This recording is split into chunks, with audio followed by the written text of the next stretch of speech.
Salut les amis, bienvenue sur une nouvelle vidéo. Aujourd'hui ça va être une vidéo, comme tu as pu voir dans le titre, sur l'entretien annuel de ma R32. Donc là on se rend chez un spécialiste à Toulouse qui s'occupe intégralement de ma R32, Propulsion Racing, qui est un garage à Toulouse, à Cugnot, spécialisé dans les VR6. On va voir combien ça coûte, on va voir ce qu'on va faire.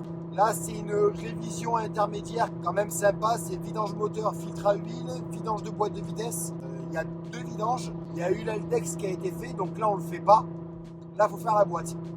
Donc, c'est parti, on y va. Je vous montre un petit peu ce qu'il en est. Et la douloureuse. Pense à t'abonner, le petit like, le petit boost, s'il t'en reste.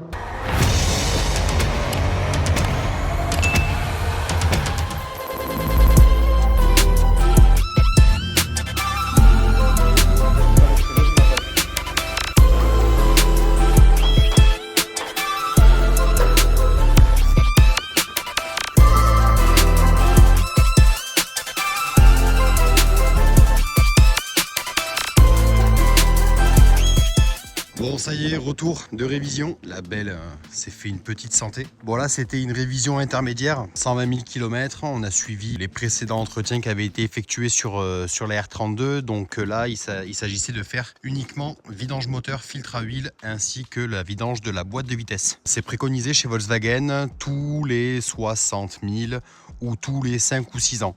Moi perso, je divise tout par deux. C'est pas pour le prix que ça coûte. Après, vulgairement parlant, si vous roulez en R32 pour économiser 100 balles sur une vidange de boîte pour gratter 2 ans, bah, je trouve pas ça intelligent. Je vais vous montrer la facture. Moi, j'entretiens uniquement ma R32 en garage spécialisé. Qui plus est un ami, donc Joker, Propulsion Racing. Vous aurez ces liens dans la description. C'est un garage spécialisé VR6, R32 et surtout Volkswagen, en fait VAG, qui se trouve à Toulouse, à Cugnot. Donc garage Propulsion Racing, c'est le seul qui s'occupe de ma R32. Après vous me direz, oui mais Théo, tu passes ton temps à faire des vidéos YouTube, tu fais des entretiens, tu fais des vidanges, tu fais des vidanges de boîtes, tu fais absolument tout sur tes voitures. Oui c'est vrai, et je pourrais également faire ma R32, c'est pas du tout un problème. Le problème c'est que c'est une voiture qui est assurée en collection et qui est assurée en rétro-valeur. Donc la voiture est expertisée tous les 2 ans. Et tous les ans, pardon. La voiture est expertisée tous les ans et à chaque fois l'expert me demande de justifier l'entretien dû au faible kilométrage, elle a que 120 000 km. Donc voilà, pour celle-ci, je fais les factures, je vais en garage et ça me fait plaisir. Donc le petit carnet Volkswagen. Attends, je vais juste éviter de mettre mon adresse, évidemment. Voilà. De toute façon, il n'y a pas mon adresse. Voilà, comme ça, c'est nickel. Donc voilà, on peut voir. Donc 122 133 km. Et on a fait vidange moteur à la motule avec le filtre à huile, la main d'œuvre et le forfait vidange boîte de vitesse plus la boîte de transfert. Alors ceux qui vont dire oui mais c'est une boîte manu donc il n'y a pas de boîte de transfert. Si, il y en a une, oui elle est communicante, contrairement au DSG où la boîte de transfert est séparée. Par contre il y a bien un bouchon de vidange sur la boîte de transfert qui te permet de récupérer un peu plus d'huile que si tu faisais une vidange de boîte classique. Donc c'est toujours mieux, bon, c'est pas un coût supplémentaire, hein, c'est compris. Et on arrive à un total de 195 € pour vidange moteur, filtre à huile, la main d'œuvre et la vidange de la boîte de vitesse avec la boîte de transfert. Alors vous me direz, c'est cher, bah non. Pour vous donner un ordre d'idée, chez Volkswagen, quand j'avais fait, vous vous rappelez, j'avais fait une vidéo, j'avais amené la Tornado et la Jeep chez Volkswagen. Et j'en avais eu pour 250 € la vidange moteur avec le filtre à huile sur chaque voiture. Et j'avais payé 500 € pour les 2 vidanges moteurs. On parle d'une vidange moteur. J'ai retrouvé des anciennes factures quand je roulais avec mon C63 W204. Et la vidange moteur chez Mercedes était à 300 €. Sachant que sur le C63, nous avons 11 litres d'huile moteur en grade AMG. Voilà, c'est de l'huile AMG qui coûte une fortune.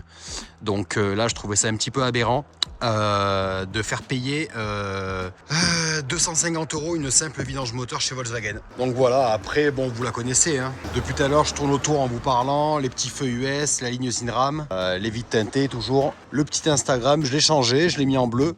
parce que avant il n'était pas en bleu, donc là je l'ai mis en bleu. La voiture elle est fermée. Tac, je vais vous montrer un petit coup l'intérieur quand même. Le beau siège conducteur qui a été refait. Voilà, elle sort du lavage, mon intérieur n'est pas aspiré. J'ai refait tout ce côté-là chez un sellier. Ça se voit un petit peu la démarcation, mais bon, écoute, on a fait au mieux. Hein. Voilà. À l'arrière, on a Putain, à chaque fois j'ai la manette. Voilà. À l'arrière, les petits réhausseurs, très sympa. C'est pas d'origine, hein, évidemment. C'est pas d'origine. Et sinon, voilà. Celle-ci, elle se présente comme ça. Toit ouvrant, GPS, voilà. Donc, écoutez, c'était pour vous faire un petit update de l'entretien, donc des 120 000 km sur la R32. Prochaine révision, donc ce sera l'année prochaine. Et ce sera simplement une vidange moteur parce que l'Haldex a été fait il y a 15 000 km. Donc il n'a pas lieu d'être fait au bout de 15 000 km, il ne faut pas non plus déconner. Donc l'année prochaine, on fera vidange moteur, filtre à huile ainsi que le remplacement par contre du liquide de frein. Voilà, et je passerai sur des durites aviation parce que c'est vrai que les durites d'origine, c'est très limite. Très limite, donc je ferai poser chez Propulsion des durites aviation avant-arrière avec un remplacement complet du liquide de frein et avec un bon liquide RBF 600 ou 660, on verra. Pour le peu que je la roule.